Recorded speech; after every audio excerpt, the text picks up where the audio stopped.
சென்னை மீனம்பாக்கம் பன்னாட்டு விமான நிலையத்திற்கு எத்தியோப்பியாவில் இருந்து விமானம் வந்தது.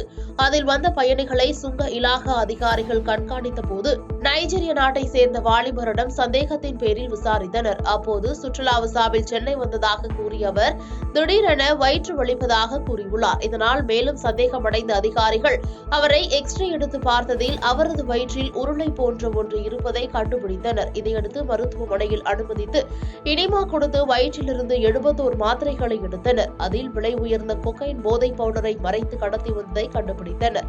சுமார் 12 கோடி மதிப்புள்ள 1 கிலோ 201 கிராம் போதை மாத்திரைகளை பறிமுதல் செய்த சுங்க இலாகா அதிகாரிகள் நைஜீரிய நாட்டு வாலிபரை கைது செய்து விசாரித்து வருகின்றனர். பாதகம் செய்பவரை கண்டால் நாம் பயங்கொள்ளலாகாது பாப்பா. மோதி மிதித்து விடு பாப்பா, அவர் முகத்தில் உமிழ்ந்து விடு பாப்பா.